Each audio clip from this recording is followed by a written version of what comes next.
Hi guys, ये जो video है मेरे लिए बहुत ही स्पेशल है। मुझे बहुत अच्छा लग रहा है इसे आप सबके साथ शेयर करते हुए। तो सबसे पहले बता दूं, ये जो 1 करोड़ मैंने लिखा है ये बेसिकली 1 करोड़ नहीं है, ऑलमोस्ट 1.8 करोड़ है, लेकिन 2 करोड़ भी नहीं है। इसलिए मैंने सोचा टाइटल में 1 करोड़ ज़्यादा अच्छा दिखेगा तो मैंने 1 करोड़ डाल दिया। तो ये जो कंप्लीट मेरी अर्निंग है, मैंने कैसे किया है वो मैं शेयर करूँगी, लेकिन सबसे पहले तो मैं दिखा देती हूँ। ये जो अमाउंट आप देख रहे हो इट ऑलमोस्ट 1,18,674 डॉलर में है। ये डॉलर है, जिसे अगर हम इंडियन रुपीज़ में कन्वर्ट करें तो है 83,07,180 रुपीज़।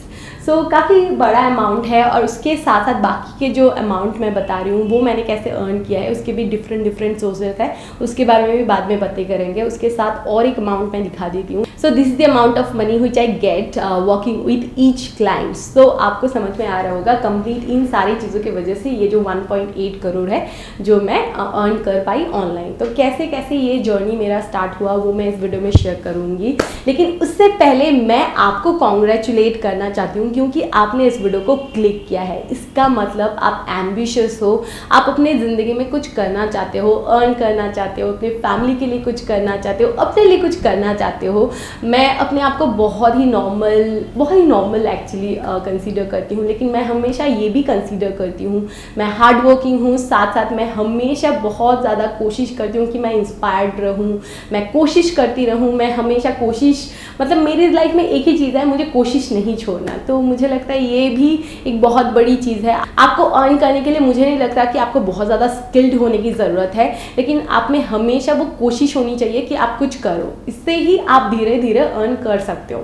तो मैं अपनी जर्नी शेयर करूँगी कैसे, मतलब बिल्कुल पहले से, मतलब you can say my story, earning related सारी स्टोरीज मैं यहाँ पे शेयर करूँगी। होपफुली ये जो वीडियो है आप सबको पसंद आएगा। सो ये जो अर्निंग रिलेटेड बातें हैं ये आता है कहाँ से, हम लोग क्या अर्न करना चाहते हैं, मनी अर्न करना चाहते हैं। तो ये जो मनी माइंडसेट है मुझे लगता है डिफरेंट लोगों की डिफरेंट होती है। किसी को लगता है मनी इज़ रियली इंपॉर्टेंट, किसी को लगता है मनी इज़ नॉट इम्पॉर्टेंट, किसी को लगता है मनी इज़ एवरीथिंग। तो ये जो डिफरेंट हमारी सोच होती है, मुझे लगता है ये आता है हमारे पास से कि कैसे हम मनी को लेके सोच रहे हो, बिल्कुल बचपन से या फिर उसके बाद से टीनेज से, इस तरीके से हमारा माइंडसेट जो है वो क्रिएट होता है। तो बेसिकली अगर मैं कहूँ कि मैंने अपने आप कब सोचा कि मनी इज़ इम्पॉर्टेंट या फिर मुझे मनी अर्न करने की कोशिश करना चाहिए, तो मैं कहूँगी मैं जब अपने 8th स्टैंडर्ड में थी तब मैंने फर्स्ट टाइम सोचा कि मुझे अर्न करने की कोशिश करना चाहिए या फिर मुझे अर्न करना चाहिए। तो मैं जब 8th स्टैंडर्ड में थी, कोई भी ऑनलाइन ऑप्शन अवेलेबल बिल्कुल भी नहीं था, फिर भी मैं हमेशा सोचती थी कैसे अर्न कर सकते हैं। तब मेरे पास कुछ ही ऑप्शंस थे कि मैं किसी को ट्यूशन दे सकती थी, तब ऐसे ही एक्चुअली अवेलेबल था, ज़्यादा कुछ नहीं था।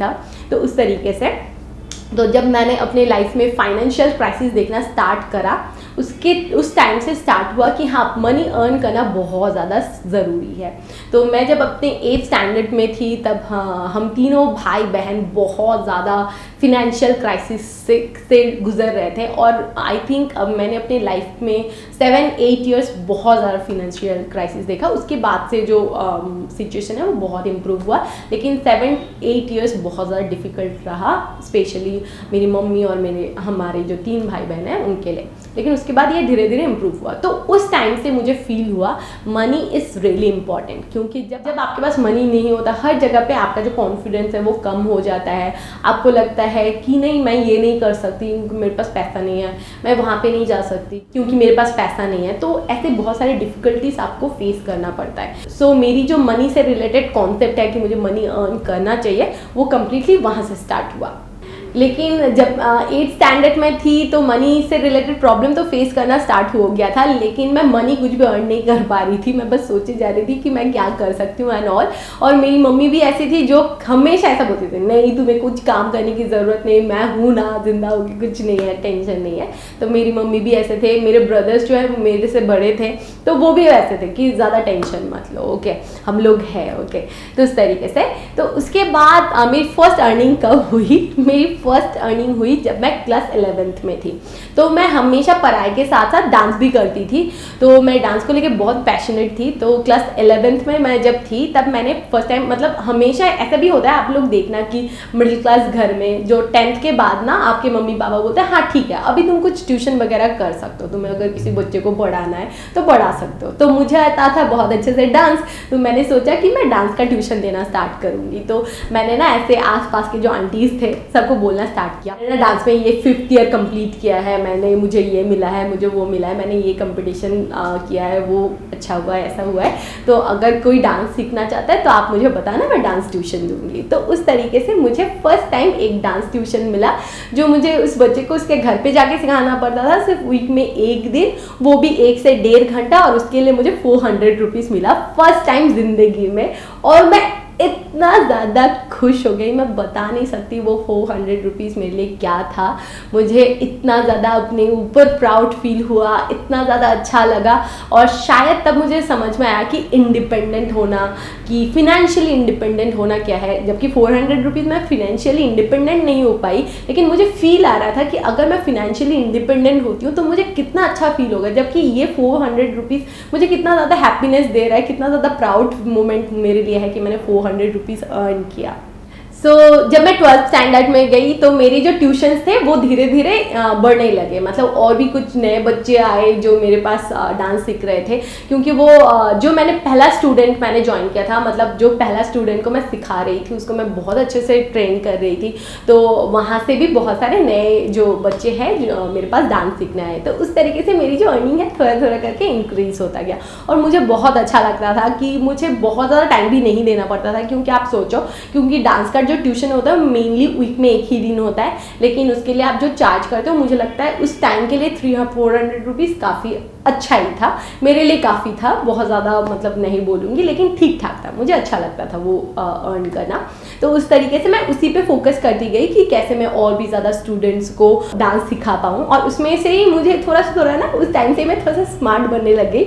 मतलब क्या था, तभी मैं कोशिश ये करने लग गई कि नहीं, मैं एक बच्चे को एक जगह पे सिखाऊंगी, 1.5 आवर दूंगी, उसके बाद मुझे 400 रुपीज़ मिलेगा। उससे बेहतर ये है कि मैं 4 बच्चों को अप्रोच करती हूँ, उनको बोलती हूँ कि मुझे 400 नहीं, आप 300 करके पे कर दो, लेकिन उससे क्या होगा, मुझे उसी 1.5 आवर में ज़्यादा पैसे मिलेंगे। तो मैं थोड़ा सा टाइम लेवरेजिंग भी सीख गई थी उस टाइम से ही।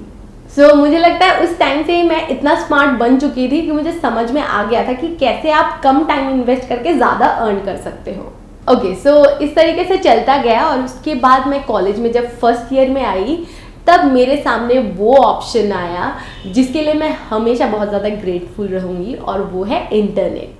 बेसिकली जब मैं फर्स्ट ईयर में थी तब मेरे फैमिली का जो कंप्लीट कंडीशन था, फिनेंशियल कंडीशन था, वो काफ़ी इम्प्रूव हो गया था, क्योंकि मेरे दोनों ब्रदर्स को बहुत अच्छे जॉब मिल गए थे, ज़्यादा कुछ टेंशन तब बिल्कुल नहीं था। और मेरे छोटे भैया ने तब घर में नया डेस्कटॉप खरीदा, उसके साथ साथ इंटरनेट कनेक्शन आया, और मैं बहुत ज़्यादा खुश थी। और तब मैं बहुत ज़्यादा इंटरनेट पे स्पेशली यूट्यूब देखती थी, बहुत सारे डांस ट्यूटोरियल देखती रहती थी, बहुत सारे एक्सरसाइज वगैरह, ऐसा कैसे करना, वो कैसे करना, ये सब देखती रहती थी। तो मेरी कॉलेज की जो फर्स्ट ईयर थी उस टाइम सबसे पहले मैं ऑनलाइन से बहुत ज़्यादा रूबरू हुई। हाँ, मेरी हिंदी बहुत ज़्यादा अच्छी नहीं है, मतलब उसके कनेक्शन में आई, ऑनलाइन के कनेक्शन में आई, इंटरनेट के कनेक्शन में मैं आई फर्स्ट टाइम। तो उस टाइम मैं बहुत ज़्यादा देखती थी डांस रिलेटेड कंटेंट, लेकिन उसके बाद मेरी जो चॉइसेस है, मेरी जो कंटेंट कंजम्पशन है, वो डिफरेंट पाथ पे चला गया। उसके बारे में भी बातें करते हैं। इस तरीके से मेरी जो कंप्लीट कॉलेज लाइफ है वो कंप्लीट हुआ। बहुत सारे लोग मेरे एजुकेशन के बारे में पूछते हैं। मैंने मार्केटिंग मैनेजमेंट किया था उस टाइम पे, तो वहाँ पे मैं अच्छे से पास हो गई, सारा सब कुछ सही गया। उस टाइम पे मेरी जो इंटरेस्ट है वो थोड़ा सा डिफरेंट होते गया, थोड़ा सा चेंज होते गया। तो पहले मैं सिर्फ डांस रिलेटेड कंटेंट देखती थी, उसके बाद से मैं भी तब टीनेजर थी, टीनेजर नहीं, कॉलेज में लोग कितने एज में होते हैं जनरली, हाँ वही 19-20। बेसिकली उस टाइम मेरा जो इंटरेस्ट था वो ब्यूटी रिलेटेड इंटरेस्ट था। मैं बहुत ज़्यादा देखती थी फैशन रिलेटेड कंटेंट की, कौन से ड्रेसेस आप पहन सकते हो, होम रेमेडीज़ देखती थी, बहुत सारे ऐसे चीज़ें मैं देखना स्टार्ट किया। और उसके बाद जब मेरी कॉलेज कंप्लीट हुआ उसके बाद मेरी शादी हो गई, और शादी होने के बाद वो जो 2 इयर्स थे, 1.5 ईयर बेसिकली, उस टाइम मैं कम्प्लीटली फ्री थी। और फ्री मतलब ऐसा नहीं था मैं डांस ट्यूशन नहीं देती थी, डांस ट्यूशन तब भी मैं देती थी, और तब मेरे बहुत सारे स्टूडेंट हो गए थे, बहुत सारे इंस्टीट्यूशन में भी मैं डांस सिखाती थी, उससे भी मेरी अर्निंग आती रहती थी नियर अबाउट 4-5,000 रुपीज़, जो कि मेरे लिए तब के लिए सही था कि हाँ मेरा कम से कम किसी के ऊपर डिपेंडेबल नहीं होना पड़ता है कुछ भी चीज़ों के लिए। लेकिन बहुत ज़्यादा अर्निंग कर रही थी ऐसा मेरा नहीं था। लेकिन कॉलेज के टाइम से मेरे माइंड में ना एक अमाउंट फिक्स था, क्योंकि कॉलेज के टाइम में मैं सिर्फ इतना ही सोच रही थी, मुझे 20,000 रुपीज़ अर्न करना है, जैसा करके तैसा करके 20,000 तक मुझे लेके जाना है अपने अर्निंग को, ताकि 10,000 रुपीज़ जो है वो मैं अपने पास रख पाऊँ, बहुत सारी शॉपिंग कर पाऊँ।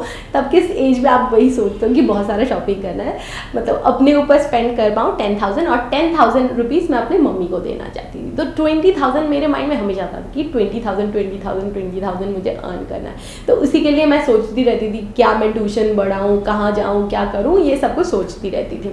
तो मेरी शादी होने के बाद 1.5 ईयर जो मुझे टाइम मिला, तब मैं बहुत ज़्यादा बिजी नहीं थी, क्योंकि मेरा एडुकेशन नहीं था, मेरा डांस प्रैक्टिस चलता था या फिर मैं ट्यूशन देती थी। लेकिन एडुकेशन का वो जो गैप था उसकी वजह से मुझे बहुत ज़्यादा टाइम मिलना स्टार्ट हो गया। ये जो 1.5 ईयर का गैप था ये बहुत ही स्पेशल था, क्योंकि तब इंटरनेट पे मैं बहुत ज़्यादा टाइम स्पेंड करती थी, बहुत सारे ब्यूटी ब्लॉगर्स को देख के मैं बहुत ज़्यादा इंस्पायर्ड होती थी, और मैं सोचती थी ये कितने अच्छे कंटेंट बनाते थे। मैं बिल्कुल ऐसे देखती रहती थी, बिल्कुल ऐसे, मतलब घंटों देखती रहती थी। और उसके बाद मैं सोच रही थी कि ये लोग क्यों इतना कंटेंट बनाते हैं, जो कि इसमें वो इतने सारे अच्छे प्रोडक्ट्स शेयर करते हैं जो कि बहुत ज़्यादा एक्सपेंसिव होते हैं, उसके बाद इतना बढ़िया इनका सेटअप होता है, कितने पैसे ये YouTube के वीडियोस के ऊपर स्पेंड करते हैं, लेकिन क्यों, वाई ओके।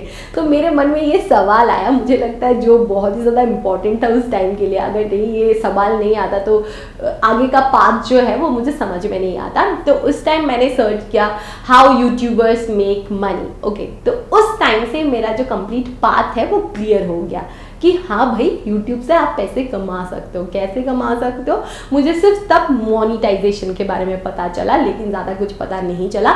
जबकि मैं बातें करूँ 2016 की, लेकिन आज के दिन में जो मोनेटाइजेशन वाली ऑप्शन है, मतलब YouTube एडसेंस वाली मोनेटाइजेशन, एडवर्टाइज की जो मोनेटाइजेशन है, वो मुझे नहीं लगता कि आज के दिन में बिल्कुल भी एक अच्छा ऑप्शन है YouTube स्टार्ट करने के लिए।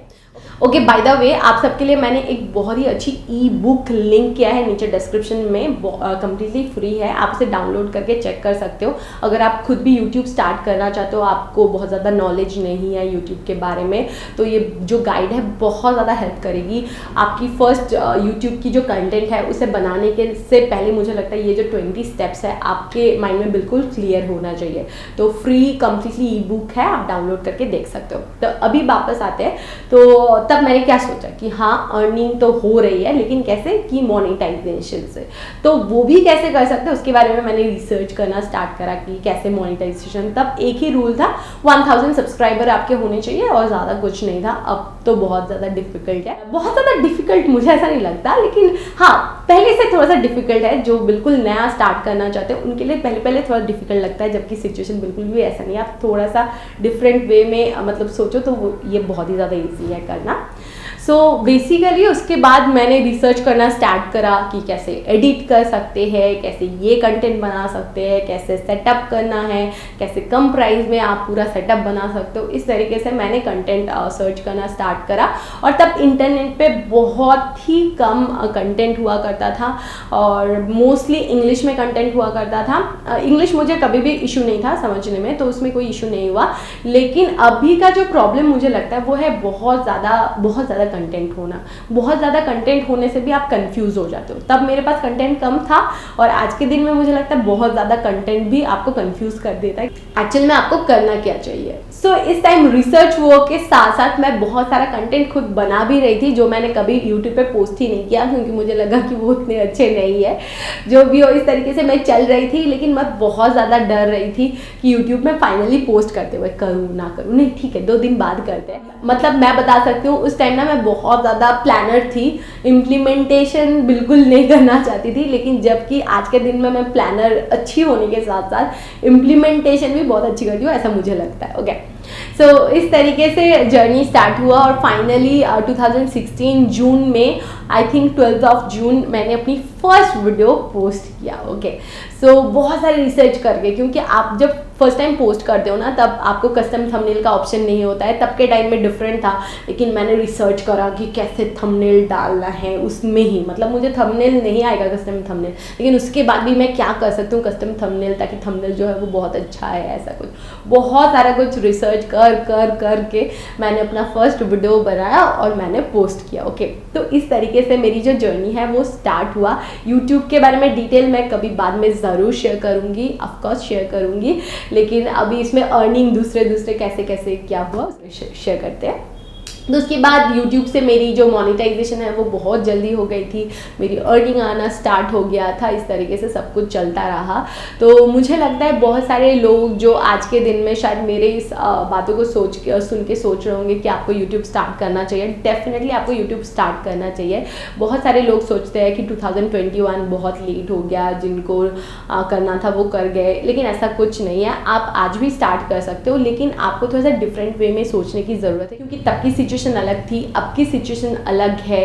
क्योंकि अभी मुझे भी ऐसा नहीं लगता कि आपको YouTube की जो नॉर्मल जो मोनेटाइजेशन प्रोसेस है उसके ऊपर डिपेंडेबल रहना चाहिए, मुझे भी ऐसा नहीं लगता है। जो भी हो, इसके बारे में बाद में कभी बातें कर सकते हैं अगर आप चाहो तो। अगर आप ऐसा कोई कंटेंट देखना चाहते हो कि YouTube से कैसे अर्न कर सकते हैं, इवन Instagram से कैसे अर्न कर सकते हैं, ऑनलाइन और भी क्या क्या अर्निंग सोर्सेस है जो आप घर बैठे कर सकते हो, आपको बहुत ज़्यादा स्किल्ड होने की बिल्कुल भी ज़रूरत नहीं है, तो डेफिनेटली मुझे कमेंट करके बताना, तो मैं कोशिश करूँगी इन सारे टॉपिक्स को भी थोड़ा सा कवर करने की। सो मेरी ये जो कंप्लीट टोटल अर्निंग है ये आया है मोनेटाइजेशन से, उसके साथ साथ एफिलिएट से, ब्रांड प्रमोशन से, उसके साथ साथ कुछ जॉइंट वेंचर से, जैसा कि मैंने पहले ही कहा है। तो इस तरीके से आपको भी थोड़ा सा डाइवर्सिफाई करना चाहिए। अगर आप खुद भी ऑनलाइन आते हो, अर्न करना स्टार्ट करते हो, मतलब करने की सोच रहे हो या फिर ऑलरेडी करते हो, तो आप खुद भी अपने इनकम सोर्सेज को थोड़ा सा डाइवर्सिफाई करने की कोशिश करें। इस तरीके से आपको बहुत ज़्यादा टेंशन नहीं रहेगा कि मतलब कहीं किसी जगह पे थोड़ा सा कम आए तो किसी से ज़्यादा आ रहा है, तो इस तरीके से कंप्लीट बैलेंस हो जाएगा। तो ऑनलाइन अर्निंग मुझे लगता है एक बहुत ही अच्छी ऑप्शन है आज के दिन में, और स्पेशली वुमेंस के लिए, गर्ल्स के लिए, लेडीज़ के लिए और भी ज़्यादा अच्छी ऑप्शन है, क्योंकि हम गर्ल्स यही सबसे पहले सोचते हैं कि अगर कुछ ऐसा काम हो जिसमें मुझे घर से बाहर नहीं जाना पड़े, लेकिन मैं 4 to 5 आवर्स स्पेंड करने के लिए, 6 आवर्स स्पेंड करने के लिए राज़ी हूँ, तो फिर ऑनलाइन काम आपके लिए आइडियल होगा। इवन 2 to 3 आवर्स भी अगर आप स्पेंड कर पाते हो तो मुझे लगता है ऑनलाइन अर्निंग आप स्टार्ट करने की कोशिश कर सकते हो। बहुत सारी चीज़ें हैं, लेकिन लोगों को मुझे लगता है एक ही चीज़ें समझ में नहीं आते हैं, वो बिल्कुल ट्रेडिशनल वे को ही फॉलो करते हैं कि हाँ किसी ने इस टाइम ये चीज़ किया था तो वो उसका बहुत ज़्यादा सब्सक्राइबर बढ़ा, तो मैं अब भी वही कर दूँ। लेकिन आपको ऐसा बिल्कुल भी नहीं करना है, आपको हमेशा कुछ नए चीज़ों पर फोकस करना चाहिए। क्या डिफरेंट आप कर सकते हो, किस तरीके से आप अपने चैनल को, अगर यूट्यूब करते हो तो किस तरीके से आप अपने चैनल को मोनेटाइज कर सकते हो डिफरेंट वे में, या फिर अगर आप इंस्टाग्राम कर रहे हो, इंस्टाग्राम के क्या क्या डिफरेंट अर्निंग सोर्सेस है, आपको उस पर भी फोकस करना चाहिए। तो इस तरीके से आप सोच सकते हो। तो अगर आप ऑनलाइन अर्निंग से रिलेटेड कंटेंट देखना चाहते हो डेफिनेटली मुझे कमेंट करके बताना। और यूट्यूब अगर आप स्टार्ट करना चाहते हो डेफिनेटली मैंने जैसे कि कहा डिस्क्रिप्शन बॉक्स में एक फ्री ई बुक है, स्टार्ट करने से पहले मुझे लगता है वो बहुत ज़्यादा आपके लिए इम्पॉर्टेंट होगा।